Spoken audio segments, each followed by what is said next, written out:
día. A todos y a todas les saludamos en este evento enmarcado en la Semana del Libro que estamos organizando con la Escuela de Pedagogía y el Instituto de Lingüística y Literatura. Este coloquio al que estamos en este momento invitados está allí el título y se te invita a leer Bienes. Para esta ocasión tenemos invitadas a la profesora Carla Muñoz, quien es docente de la Escuela de Pedagogía, y a doña Claudia Lavarría, profesional del equipo de lenguaje de la Unidad de Currículum y Evaluación del Ministerio de Educación. Cada una de las invitadas va a hacer su presentación y vamos a entregar unas hojas para que puedan escribir sus preguntas que vamos a recoger al final. Profesora Muñoz. Primero que todo, buenos días a todos los presentes. Agradecer la invitación, agradecer también la tribuna, porque esto permite a veces que uno pueda generar ciertas discusiones que no necesariamente podemos tener en todos los contextos. Y para no tener muchos excursos dentro de mi presentación, hoy día me di la libertad de escribirla, entonces me van a disculpar si no necesariamente estoy mirándolos a la cara, ¿sí? Como decía, el título de la presentación original era de la necesidad de la literatura en el desarrollo del niño. Lo primero es hacer una pequeña aclaración, es que en el minuto en que estaba escribiéndola me daba cuenta también de que estaba cometiendo un error. Los errores siempre son a posteriori, y de que en realidad el título debió haber sido la necesidad de la literatura en el desarrollo humano, todavía más amplio que simplemente para el desarrollo del niño. Pero ya lo voy a explicar a lo largo de esta presentación. Lo primero, me gustaría partir por presentarles unas pequeñas imágenes, ¿no?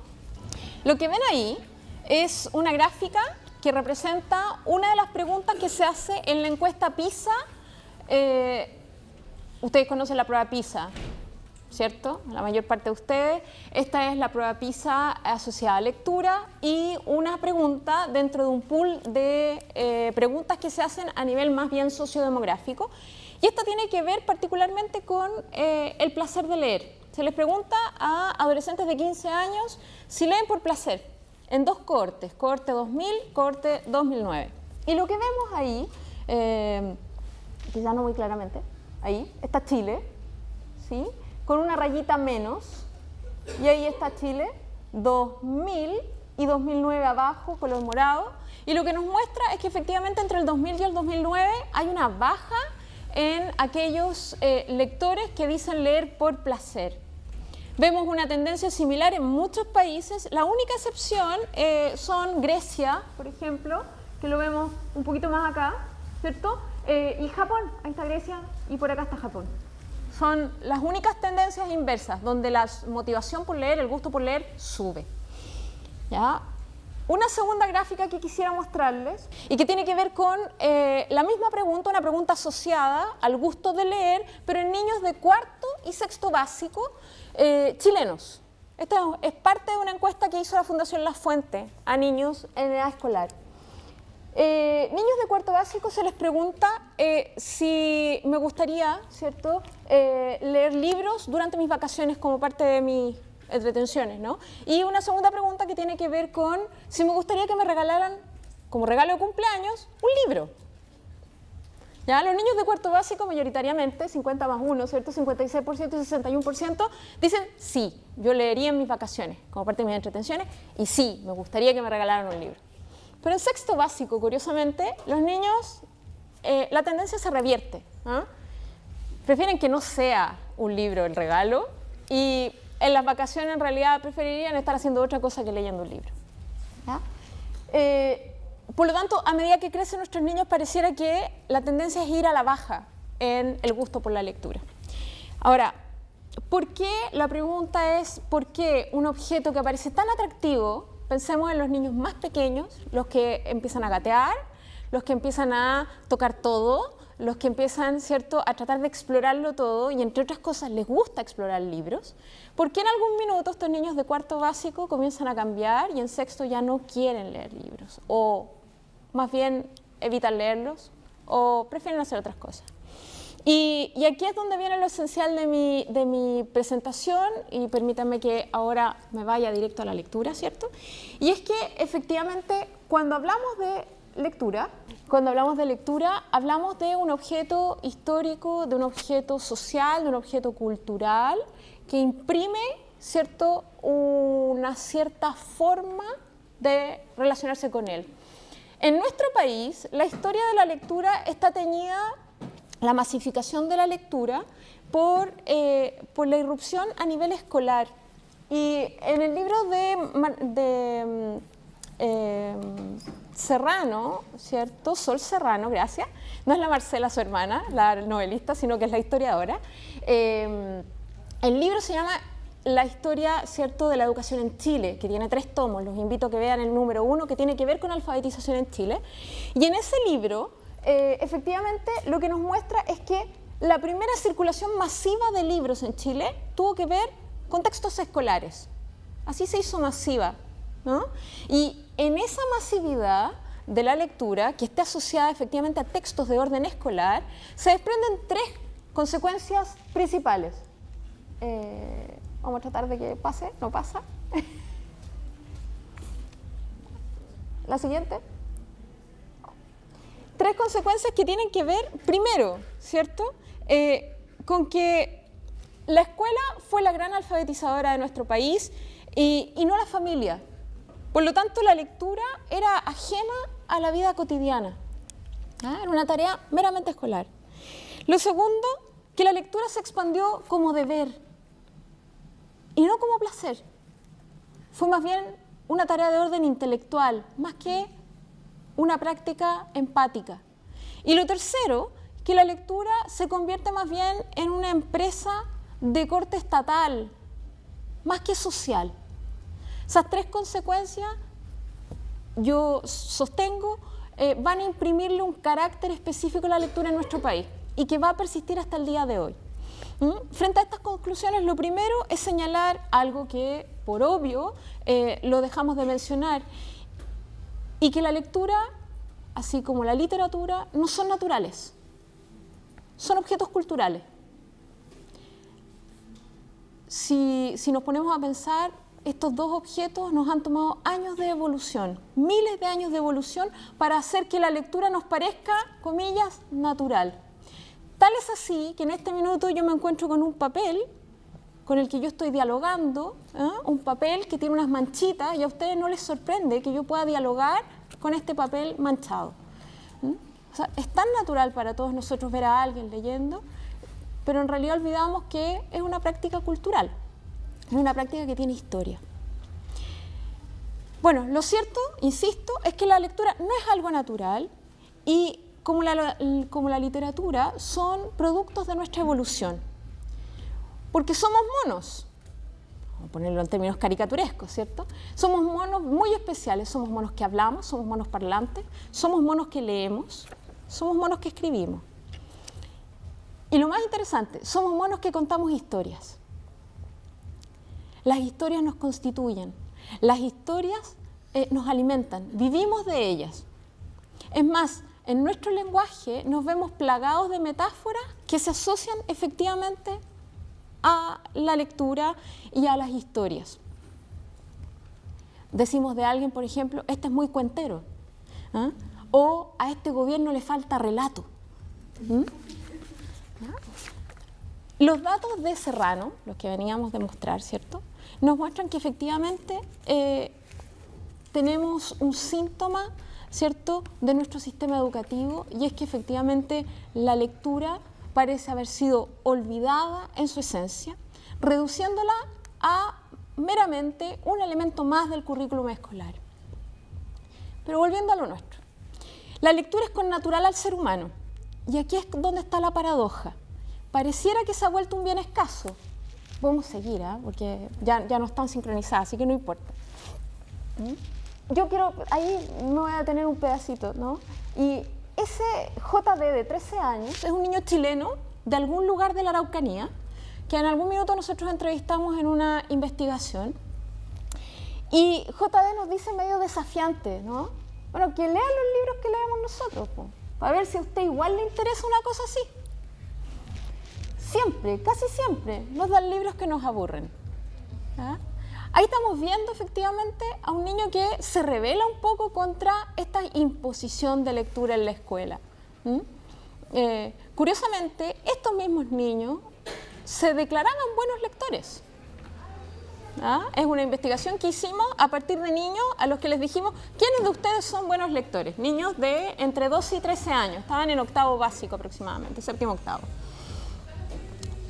En esa investigación los niños se autodenominaban buenos lectores y no obstante mostraban una disociación entre la vida literaria que tenían en la escuela versus la vida literaria que tenían fuera de la escuela. Lo que no deja de ser interesante y preocupante. Podemos seguir con las diapositivas. Pues bien, decía yo, la lectura parece haberse vuelto un bien escaso. ¿Serán los tiempos? ¿Será la rapidez con que debemos reaccionar a todo? Que no nos queda tiempo para ella. Si miramos más datos de encuestas de consumo lector, que por ahí las tenemos, ¿cierto? Esta imagen romántica, por ejemplo, de la lectura, está lejos de ser la vida que tenemos como lectores hoy en día, ¿no? ¿Podemos seguir, Daniela, con las diapositivas? Ahí tenemos algunas imágenes de cómo se podría ver esta práctica social y cultural, ¿cierto?, en el mundo. Y ahí tenemos un dato más cuando decimos acerca de la escasez de las lecturas en el mundo actual. Otro dato de Fundación La Fuente, con estudio de la lectura y los chilenos, del 2010. ¿Con qué frecuencia lee libros? ¿No? Una pregunta muy simple, pero la mayor parte de la gente dice nunca. 45,7%. Casi nunca y nunca suman, ¿cierto?, 52,8%. Podemos seguir con la siguiente diapo, que nos va a mostrar también frente a otra pregunta también asociada, ¿cierto?, a razones por las que no lee, y efectivamente la razón mayormente aludida es no tengo tiempo. Frente a eso les recomiendo que si no lo han leído lean Momo, que es un lindo libro de Michael Ende, donde justamente está la crisis del tiempo, ¿no?, en los humanos. Y eso nos pena. Se escucha hablar insistentemente de una crisis de la lectura y lo cierto es que estas cifras podrían ser poco precisas, ¿eh? No hay que tampoco tragárselas completas, porque se trata de una pregunta asociada al libro. ¿Cuántos libros ha leído este año? ¿O cuál es el último libro que leyó? Bueno, lo cierto es que muchas veces no podemos evitar no leer, ¿sí? Y que cuando navegamos en internet, por anga o por manga, estamos leyendo. El tema es qué leemos, cuánto le dedicamos a la lectura, cuán conscientes somos de que estamos leyendo. Pero más allá de discutir esta cifra, quiero mostrar hoy día con ejemplos concretos de investigaciones recientes lo importante de la lectura en el desarrollo humano y que deberían ayudarnos a reposicionar este objeto en el marco del desarrollo mismo. A nivel cognitivo, que es quizás lo que más conocemos, la lectura es lejos conocida por sus beneficios, ¿cierto?, de orden intelectual. Lo que la literatura especializada, podemos pasar ahí, al efecto Mateo, ¿cierto? Efecto Mateo descubierto, más bien indicado por investigadores como Cunningham y Stanovich, ¿cierto? Y que al igual que en la parábola bíblica, que dice al rico se le dará más, ¿cierto? Y el pobre será más pobre, lo mismo pasa con la lectura. Esto significa que quien comienza a leer logra acceder a una mayor cantidad de material escrito y al leer más, aprende más, con lo cual se genera un círculo virtuoso, vamos a pasar, ¿cierto?, de gratificación. ¿Qué mejor que para un niño poder sentir esta sensación de poder y decir, yo pude solito leer, ¿no? Este sentimiento de autoeficacia, que a su vez genera un círculo virtuoso porque el niño quiere repetir la experiencia. Yo puedo hacerlo solito y por lo tanto sigue leyendo. Bueno, en esa práctica virtuosa efectivamente se genera este círculo en donde el niño no solo mejora sus habilidades, sus destrezas de lectura, sino además adquiere, aunque no lo quiera, mayor conocimiento. Inversamente, quien lee poco, ya sea por falta de interés, por falta de oportunidades o por dificultades específicas con la destreza lectora, ¿cierto?, practica menos la lectura. y se queda atrás tanto en el aprendizaje específico de la lectura como destreza, como en la adquisición de nuevos aprendizajes. Esto, como lo han demostrado ampliamente las investigaciones del equipo de Cunningham y Stanovich, ¿cierto?, revelan consecuencias cognitivas mayores que van más allá del simple hecho de decodificar rápidamente o de alcanzar fluidez y velocidad lectora. Tiene efectos permanentes incluso a nivel cognitivo. Quizá el desarrollo cognitivo es el aspecto más ampliamente citado cuando hablamos de los beneficios de la lectura para el desarrollo del niño. Pero otros aspectos quizás menos mencionados y me atrevería a decir también menos valorados, pero que son imprescindibles para el desarrollo integral, son, por ejemplo, el desarrollo afectivo y el desarrollo social. Y aquí es donde me quiero detener. Podemos seguir pasando. Podemos pasar. ¿Sí? Ahora van a seguir una serie de diapos que solamente van a ilustrar algunas cosas. Algunos de ustedes pueden conocer a Liniers y que tiene ya una serie de historietas solo asociadas con la lectura. Los invito a las que no conocen a Liniers que vayan a ver porque son muy bonitas. En este sentido, tanto para el desarrollo social y afectivo, voy a citar, por ejemplo, las investigaciones recientes de Riquelme y Munita, que nos muestran, por ejemplo, el aporte de la lectura en el desarrollo emocional y social de los niños. A través de la lectura mediada, específicamente, Riquelme y Munita demuestran que los adultos pueden operar como facilitadores o mediadores de la experiencia emocional. Esto es, haciendo de puente entre el carácter ficcional de la narración, las vivencias de los personajes del relato, y aquellos procesos reales que caracterizan el contexto y la experiencia vital de los niños. Algo similar es lo que ha hecho Anne Hansen en el Centro Nórdico, que algunos de ustedes seguramente conocen, ¿no? Trabajando con los niños de las poblaciones más deprimidas en Valparaíso, los ha invitado a acercarse a la lectura pese a sus condiciones de alta vulnerabilidad. Niños donde hay padres que están presos, madres o padres alcohólicos. Bueno, los niños van al Centro Nórdico y con Anne han logrado también poder trabajar un poco estos síntomas de estrés permanente en los que viven, ¿no?, a través de la lectura. De esta forma, la lectura mediada de literatura en la infancia opera como una herramienta de alfabetización emocional, proceso que permite el reconocimiento de emociones en sí mismo, ¿cierto?, pero también en los otros, lo que son, evidentemente, base de la empatía y de la conducta prosocial. Dos habilidades básicas para la vida en sociedad. Díganme si no es mejor tener una clase en donde los niños efectivamente están contentos consigo mismos y son capaces de manejar sus emociones, sus frustraciones, ¿cierto? Porque es una clase donde se puede enseñar y se puede aprender y se puede convivir. Un ejemplo de esto también lo podemos ver en otro estudio reciente realizado en Italia, en este caso, con escolares italianos entre 11 y 13 años. El estudio de Lori Vesale muestra, por ejemplo, que la lectura compartida, la lectura dialogada de Harry Potter durante 6 semanas de discusión permite efectivamente disminuir los prejuicios respecto de la inmigración. Temazo en Europa hoy día, ¿no? Ya hemos visto todo el caso sirio. Niños que efectivamente conviven a diario con inmigrantes, han visto efectivamente reducidos sus prejuicios raciales y étnicos.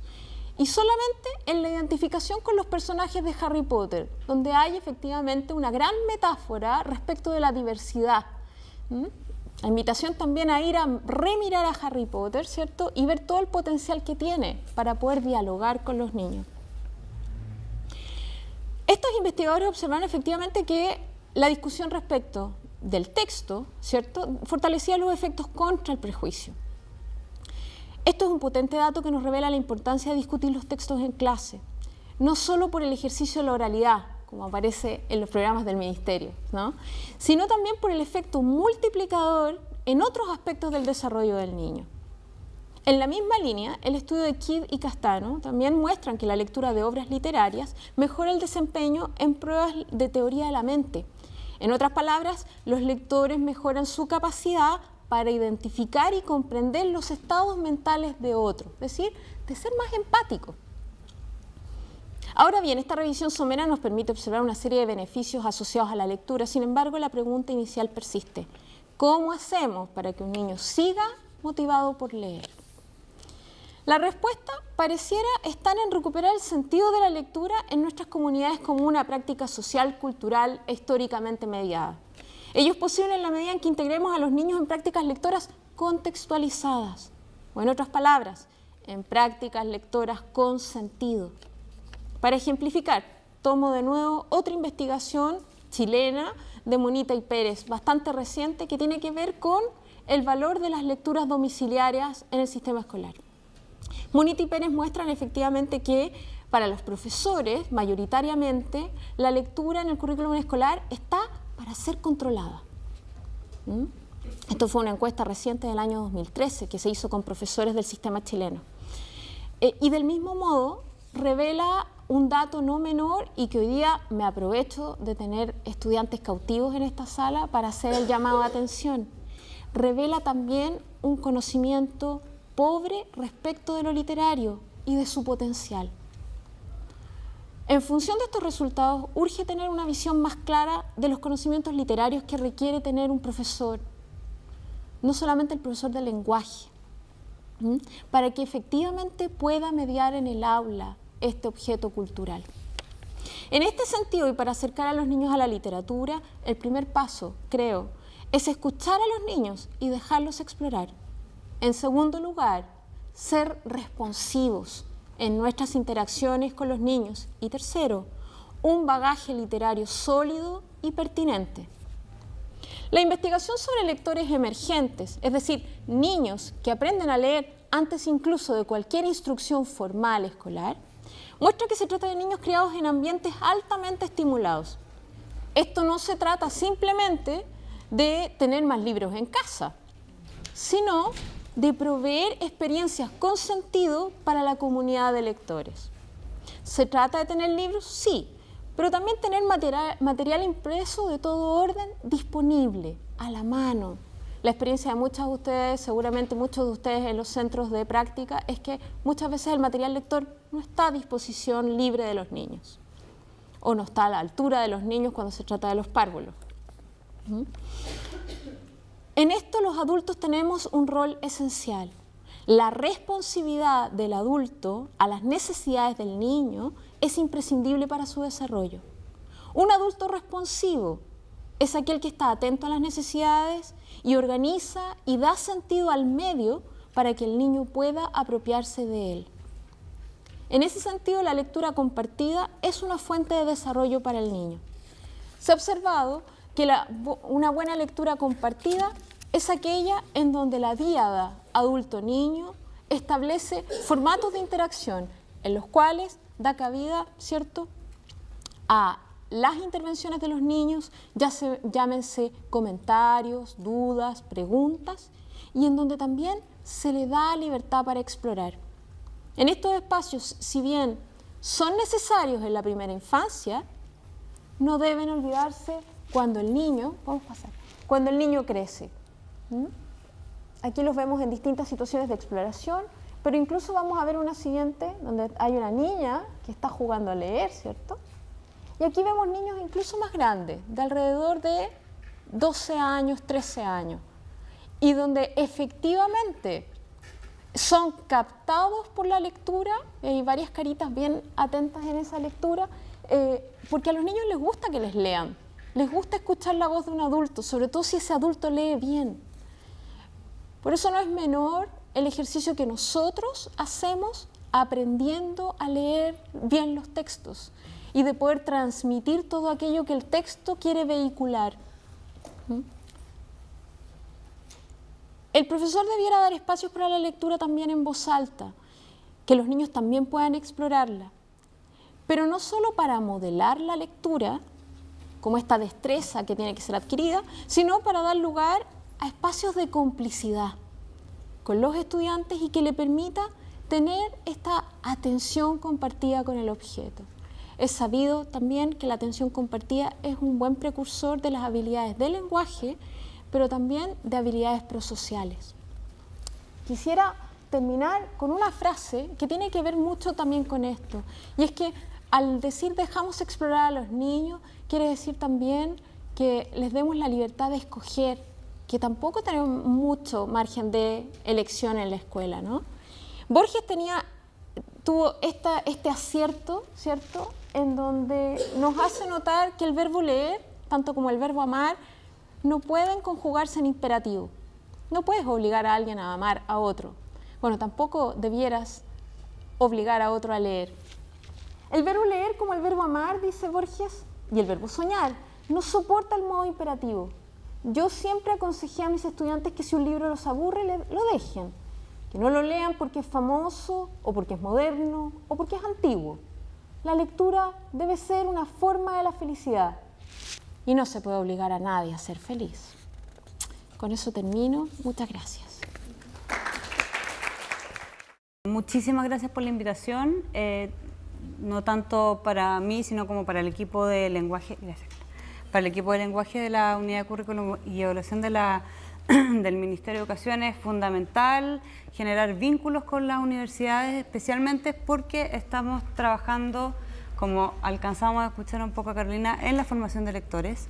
Nos interesa vincularnos con la realidad de la universidad y con la realidad de las escuelas, porque finalmente el ministerio puede parecer como una especie de cerebro que trabaja pensando, programando, armando bases curriculares que muchas veces se ven alejadas del día a día de la escuela, y nuestra intención en la UCE, en la Unidad de Currículum y Evaluación, es vincularnos, es generar estrategias de vinculación, estrategias de comunicación para que todos estos planteamientos que pueden estar alejados del quehacer cotidiano de ustedes, alejados del quehacer cotidiano de la escuela, se vaya propagando y que de alguna manera estemos todos remando para el mismo lado. Esa es un poco la intención.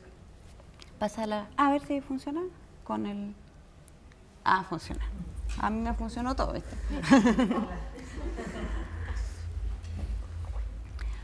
Bueno, esta presentación voy a tratar de ser breve, porque me interesa que después podamos generar discusión con lo que planteó Carla, con lo que planteaba Carolina en el video y con lo que les voy a presentar. Va a tener tres ejes: uno que es el fomento lector, otro que es la vinculación curricular, especialmente en los objetivos de aprendizaje OA, asociados al hábito lector, y con los CRA, los Centros de Recursos de Aprendizaje, que me imagino que ustedes conocen, se han topado quizás en algunas de sus prácticas, alguno de ustedes tuvo en sus liceos o en su escuela de origen algún CRA. Me imagino que es conocido por la mayoría de ustedes. Y es un lugar donde ustedes van a tener que, especialmente los docentes, futuros docentes de lenguaje en media y en básica, van a tener que vincularse también, perdón, en párvulo. Bien, cuando hablamos de fomento lector hablamos de un gran paraguas que, donde se alojan las estrategias de promoción y animación lectora. Por fomento lector entendemos las estrategias que están vinculadas a generar políticas, planes, programas que vienen desde instituciones privadas, públicas, desde las universidades, donde se observa, se establecen, se misiona, se institucionaliza la necesidad de generar vínculos entre los lectores o los no lectores y los libros, ¿ya? O sea, en el fondo estamos hablando de estrategias macro. Por ejemplo, la creación de los CRA desde el Ministerio de Educación como una política de Estado de dotar a todas las escuelas y liceos de este país de bibliotecas, como también, por ejemplo, la Política Nacional de Lectura y el Plan Nacional de Lectura que comanda el Consejo de la Cultura y las Artes, en vinculación con el Ministerio de Educación, en vinculación con los CRA, por supuesto, en vinculación con el Ministerio de Salud a través del programa Chile Crece Contigo, con diferentes entidades del Senama también, por ejemplo, para propiciar encuentros entre los lectores y los no lectores, es decir, los ciudadanos en general y el libro y la lectura. Por promoción de la lectura vamos a entender entonces las primeras bajadas, es decir, las acciones más concretas que podemos establecer para propiciar los vínculos, para muchas veces generar acceso. Por ejemplo, la instalación ya de una biblioteca escolar dentro de una escuela es una acción de promoción lectora. Cuando hablamos que, por ejemplo, dentro de la biblioteca escolar se generan acciones de lo que estamos sucediendo hoy día, el Día del Libro, es una acción de promoción lectora. Es una acción donde todos los que estamos en este momento aquí y lo que va a suceder durante varios días dentro de la universidad, nos vinculamos con el libro, nos vinculamos con la lectura, hablamos de libros, vemos libros, disfrutamos de lecturas compartidas, diferentes acciones que nos permitan que a los ciudadanos nos generen acceso al libro y a la lectura. Y por animación a la lectura, que es de alguna manera como la otra patita de este gran paraguas que es el fomento lector, son las acciones más localizadas, más quizás pequeñas, pero que muchas veces son las más efectivas. Por animación lectora entendemos las acciones de cuentacuentos, de kamishibai, de teatro de títeres, de teatro de sombra, todas las acciones concretas que podemos realizar en el aula, en la biblioteca, que podemos realizar en un parque, que podemos realizar en espacios abiertos, en espacios íntimos como la casa, en donde nosotros vinculamos a un mediador, que es un término sumamente importante en este circuito virtuoso de la lectura, que finalmente son todos ustedes, los docentes, los futuros bibliotecarios, los padres, los padres apoderados, en la escuela en sí mismos son mediadores, median el libro con el niño, con el joven, con el adulto. Y las acciones de animación lectora son muchas veces sencillas, como contarle un cuento a otro, como compartir una lectura. Muchas veces más complejas como un kamishibai, como un teatro que necesitan muchas veces más preparación. Pero todas estas acciones nos vinculan de alguna manera desde lo más emotivo de la lectura, desde lo más primigenio de la lectura. Tenemos conciencia todavía que la literatura nace desde el oral, ¿cierto? Eso es algo que por todos es bien sabido. La literatura nace desde las comunidades, nace desde la vinculación comunitaria entre el relato y la audiencia. Por lo tanto, con la animación lectora volvemos a esa instancia. Volvemos a la instancia de compartir lecturas, de dialogar, de generar diálogos, vínculos entre los textos, los libros, la poesía muchas veces, el teatro también, con los lectores. Y de esa manera vamos depositando pequeñas arenas dentro del mar para formar lectores. Las estrategias de animación lectora son quizás las más eficientes a la hora de formar lectores y como alcanzamos a escuchar en la intervención de Carolina, las más ineficientes son las que están asociadas a la obligatoriedad de la lectura, como bien señaló Carla al final de su intervención también. No creo que se alcance a ver ese círculo, pero aquí quiero avanzar un poco hacia el espacio más ministerial de cómo esta cosita funciona. Ahí está. De cómo funciona de alguna manera el círculo virtuoso entre lo que se piensa en el ministerio hasta lo que se hace en el aula.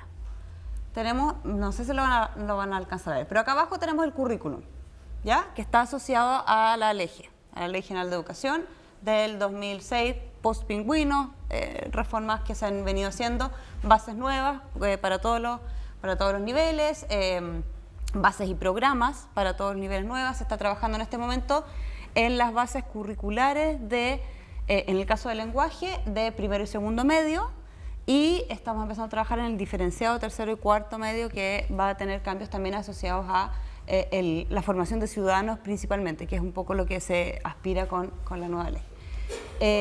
Y los programas, por cierto, que son la primera bajada más bien práctica desde la base curricular.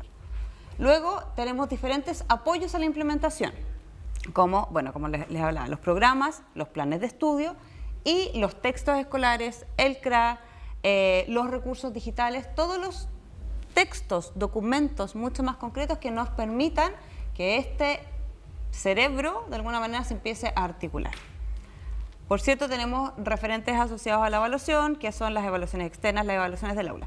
Pero este círculo funciona virtuosamente, y aquí quiero apropiarme un poco de lo que estaba hablando Carolina, cuando quedó cortado. Me imagino que lo vamos a ver después, ¿o no? Va a estar en red. ¿No alcanzamos a verlo acá? Bueno, me cuelgo de lo que estaba hablando Carolina, de las maneras en que llevamos la literatura al aula, de cómo vinculamos a los niños y jóvenes con lo literario. Venimos por muchas generaciones haciéndolo no muy bien, formándonos lectores.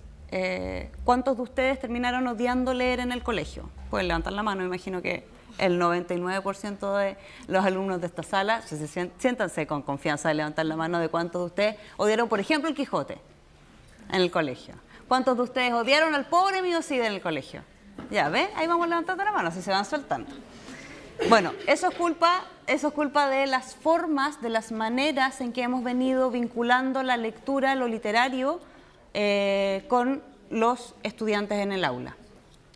Principalmente desde una metodología, desde una perspectiva de lo que se llama la enseñanza de la literatura, en donde lo que importa es lo historicista, es la línea de tiempo de lo literario, las fechas, un poco como nos aprendemos las batallas en historia, nos hemos aprendido también los avances literarios de la misma manera. Lo que importa es el control, como bien señalaba Carla hace un minuto, con el texto de Munite y Maritza Pérez. Lo que importa es el control, lo que importa es que la lectura se haga fuera del aula, por lo tanto los chicos vuelven y tienen que hacer un control y no entendieron nada en el camino, no disfrutaron, no gozaron. Y la interpretación válida es la que da el profesor en el control. O sea, si él decidió que el Quijote tenía una espada en vez de una lanza, bueno, todos tendrán que aprenderse que era una espada en vez de una lanza, aunque haya sido erróneo, y así sucesivamente muchos errores que hemos cometido en términos de cómo hemos formado lectores o cómo hemos formado no lectores. El enfoque que se está planteando hoy día es el de la educación literaria. Es un enfoque que está mucho más asociado a las acciones de, por ejemplo, fomento, promoción y animación lectora, pensando en que retornemos a la animación lectora al aula, que es un lugar desde donde la hemos alejado. Por lo general sucede que en párvulos y en los primeros años de la educación básica, las docentes, las educadoras de párvulos todavía les cuentan cuentos a los niños. Y esa es una práctica que desaparece desde tercero en adelante, por lo general. ¿Por qué desaparece? Sí, compartir una lectura es algo que te hace vibrar, que te hace revitalizar tu encuentro con lo literario. Y, por cierto, formar lectores. Ese es un poco el propósito y el planteamiento general de cómo vamos vinculando lo curricular con lo que sucede en el aula. ¿Conocen las bases curriculares, cierto? Ya. En las bases curriculares de primero a sexto, que es lo que está aquí y ahí, no me van a ver nada, pero no importa, yo se los voy contando un poco. En las bases curriculares de primero a sexto en lenguaje tenemos dos objetivos de aprendizaje asociados al hábito lector.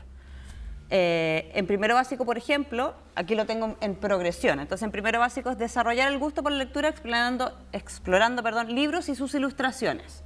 Partimos desde lo más básico, del primer encuentro, que ya fue por lo general en párvulos, pero estamos pensando en básica. Muchas veces están desvinculadas unas cosas de las otras, pero bueno, la idea es que no. Pero, no debiera, pero bueno, ya.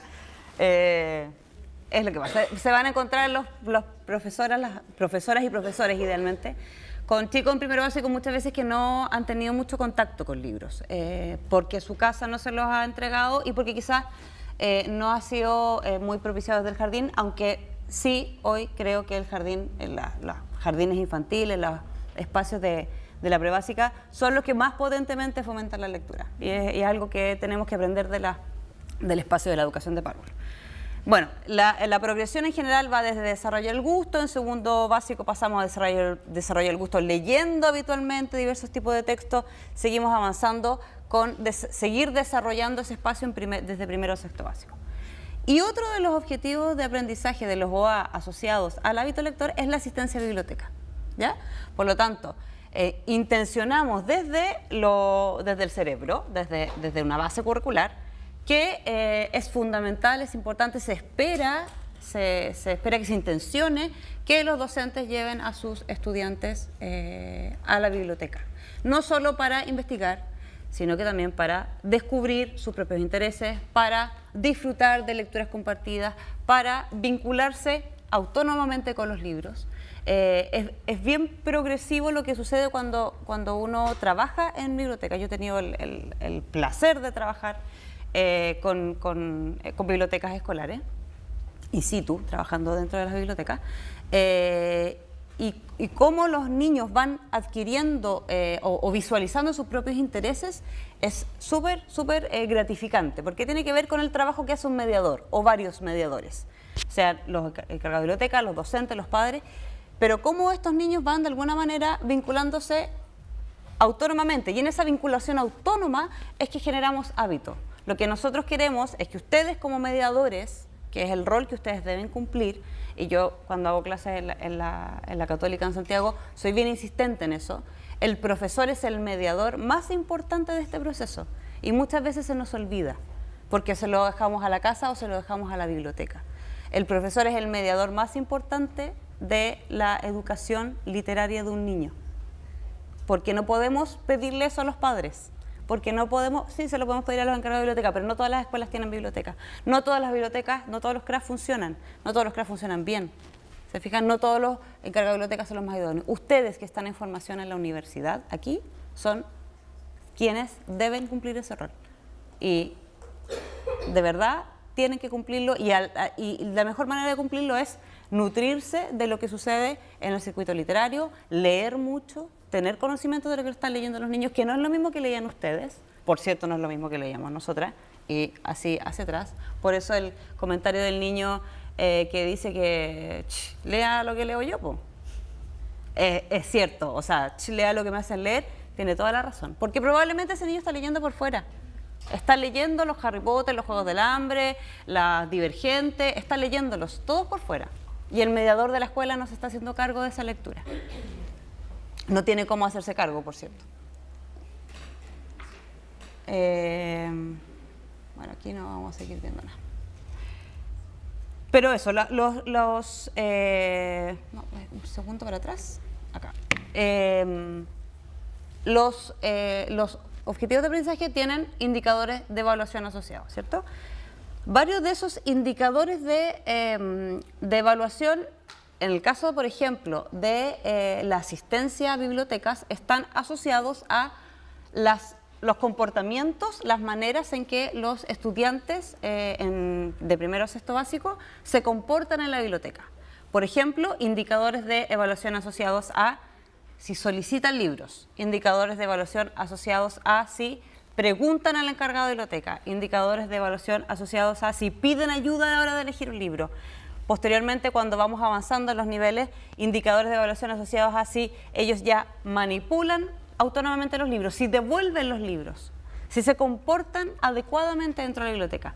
Todos esos indicadores nos van guiando en el camino de pensar, de tener conciencia de cómo está funcionando el estudiante dentro del espacio de la biblioteca, del espacio del CRA. Voy a ir cerrando, si no me equivoco. Voy a pasar al último espacio, voy a cerrar con un grupo de ideas a las que me gustaría darle un poco de fuerza respecto de la vinculación curricular. Y la primera idea es que el Ministerio sugiere lecturas, no las impone. El Ministerio entrega sugerencias que quizás, aquí puedo hacer un mea culpa, muchas veces no son las más apropiadas en términos de vinculación de lo que sucede actualmente en la lectura cotidiana. O sea, hay muy pocas lecturas, muy pocas sugerencias de lectura de libros más actualizados, sino que están mucho más cargados para el canon, para el clásico. Hago el mea culpa y me da la pataleta cada vez que veo esas bases curriculares, que bueno, es algo que está, y que la idea es que a través, por ejemplo, de los programas que se van haciendo en el Ministerio, se vayan abriendo más espacios para nuevas literaturas. Y, por cierto, a través de lo que el CRA entrega en la escuela, de todas maneras sí que se abren nuevos espacios para nuevas literaturas de calidad y que muchas veces circulan fuera del canon, pero que son las lecturas que están leyendo los niños y jóvenes fuera de la escuela. Tenemos diversos tipos de lectura literaria, la intensiva y la extensiva. Hablamos de la lectura intensiva como la lectura que podemos hacer dentro del aula, que en general olvidamos también ese espacio. Los textos escolares, por ejemplo, traen muchísima literatura, incluyen muchísima literatura que podemos revisar en el aula. Los CRA, por cierto, tienen material que podemos trabajar en el aula. Nos olvidamos muchas veces que la comprensión lectora es un proceso que debe ser acompañado. No es un proceso que suceda sola con el pobre chico que lo mandaron a su casa obligado a leer, vuelvo al pobre mío Cid, en su casa solo. Imagínense, recuérdense ustedes leyendo el mío Cid en su casa solo sin entender ni jota de lo que decía. ¿Alguien les ayudó a leer el mío Cid alguna vez? Y tuvieron que sufrir el pobre mío Cid. Y el mío Cid es una de las obras más importantes de nuestra lengua. Es parte de nuestra historia cultural. ¿Se dan cuenta del error garrafal que hemos cometido con el pobre mío Cid? ¿Por qué? Porque no lo hemos leído dentro del aula, porque no hemos guiado esa lectura, porque no nos hemos enfocado en el contexto de producción de esa lectura. ¿Se fijan? Todo ese espacio de la lectura dentro del aula lo hemos dejado casi siempre fuera del aula y con los chicos lectores solos. Y obviamente volviendo a que sean controlados de esa lectura y a todos les tiene que ir bien porque entendieron lo que leyeron cuando muchas veces no entendieron ni jota. Y la lectura literaria extensiva, que es la que entendemos como la lectura que se hace fuera del aula, pero que finalmente son otros espacios para la lectura. Por ejemplo, cuando llevamos a nuestros chicos a una biblioteca a que les lean un cuento dentro de ella. Cuando propiciamos el encuentro con las lecturas que hacen los chicos fuera de la escuela, que son múltiples. No sé si ustedes conocen a los booktubers. ¿Han oído hablar alguna vez de los booktubers? Bueno, los booktubers son jóvenes que están leyendo muchísimo, muchísimo, y comentan entre pares o a sus pares por qué una lectura es recomendable o no. Ese espacio es súper valioso y es un espacio de lectura extensiva, está fuera del aula, pero es muy valioso, especialmente para propiciar encuentros con la lectura, entre la lectura y los lectores. La lectura complementaria no tiene por qué traducirse en controles de lectura. Su propósito apunta a la formación del hábito. Cuando tenemos nuestro plan lector de 10 lecturas al año, esperamos que vayan, vuelvan, en el fondo el mismo ejercicio que hemos hablado siempre del control. El control no tiene por qué ser una prueba controlada de lectura. Pueden ser muchísimas otras opciones. Por ejemplo, hacer un booktuber.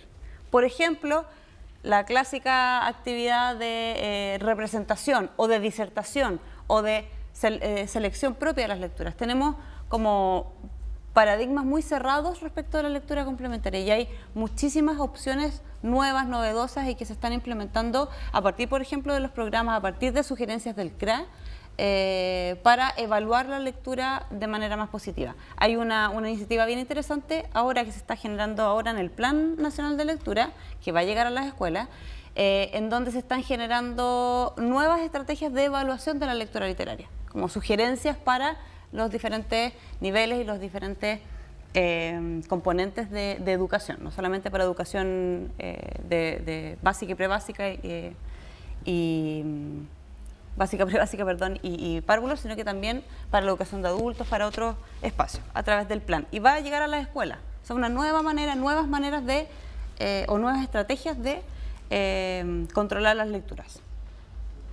Y de aquí quiero pasar a el espacio del CRA, que me parece que quizás ha sido el más innovador en términos de fomento lector desde el Ministerio, porque a mi juicio, yo mirándolo desde afuera todos estos años como de generación del CRA, es una institución, una institucionalidad que ha propiciado el encuentro con otras lecturas. No sé si ustedes han visto alguna vez los catálogos del CRA, si han visto una biblioteca CRA y el tipo de libros que tiene. No tiene 40 copias de Baberucho, ¿cierto? No tiene 40 copias de Ami, el niño de las estrellas, de las lecturas complementarias más bien clásicas, canónicas. Tiene 1 o 2 ejemplares de diversos tipos de literatura, de diversos géneros literarios, de diversos géneros discursivos. Entonces, ahí lo que se está proponiendo es que el encuentro con el libro no sea desde lo obligatorio, sino que sea desde la libertad de poder elegir.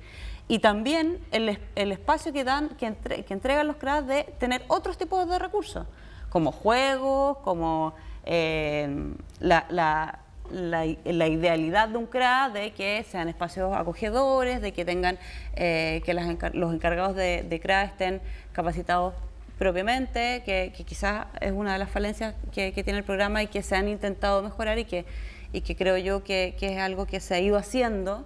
Es muy difícil también capacitar a 2.000 encargados de biblioteca de manera presencial, por ejemplo.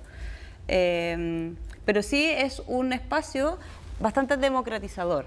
Todos los establecimientos educacionales públicos de este país cuentan con una biblioteca. Ahí nos topamos, siempre nos vamos a topar, con las motivaciones, con las necesidades o con la quizás falta de visión muchas veces de los mismos establecimientos de potenciar esos espacios. O sea, probablemente a más de alguno de ustedes les ha tocado llegar a una escuela, quizás hacer una práctica, donde se han encontrado con las cajas del CRA cerradas. No sé si les ha pasado alguna vez. O sea, eso sucede. Es súper lamentable, pero ahí hay un problema como asociado a la fiscalización que puede hacer el CRA y también asociado a las motivaciones que puede tener la propia escuela de dejar las cajas cerradas y no ponerlas en circulación.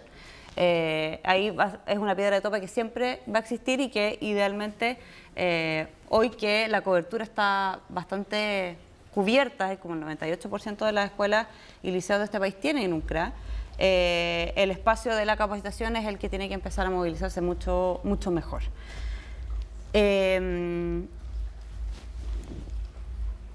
Como objetivo central, los CRA fomentan el interés por la información, la lectura y el conocimiento, entendiéndolos como elementos que constituyen el camino hacia el saber y la formación personal. Esto se logra a través de una innovación constante en su gestión pedagógica y administrativa. Los CRA, la intención es que sean espacios dinámicos, que pongan a disposición el material, es decir, aquí hay una acción de promoción, generar acceso a los lectores y no lectores a los materiales de lectura. Es un trabajo que idealmente debe hacerse de manera comunitaria, no solamente desde el encargado de biblioteca, que muchas veces rema solo, sino que un encargado de biblioteca vinculado con los docentes, vinculado con los administrativos, vinculados con la dirección del establecimiento y vinculado también con las familias. ¿Ya? O sea, el trabajo de cualquier biblioteca escolar, en la instalación de una biblioteca escolar, no mejora nada, no mejora aprendizaje, no mejora la circulación de libros de manera mágica, sino que se necesitan las intencionalidades de todos los actores del sistema educativo. Y aquí les dejo, si les interesa, meterse a la página del CRA. Hay varios documentos que nos sirven para potenciar el espacio del fomento lector, como por ejemplo, aquí hay uno bien interesante que es el Ver para Leer. No sé si conocen ese texto, es un texto que habla sobre el libro álbum, un género discursivo que nos permite vincular de manera mucho más eficiente que otros textos con los lectores. Leamos juntos como sugerencias para la familia, a viva voz, que es de animación lectora. Les sugiero que se metan en la página del CRA y que busquen los recursos disponibles y que también investiguen qué espacios les pueden servir a ustedes como futuros docentes. Eso, muchas gracias.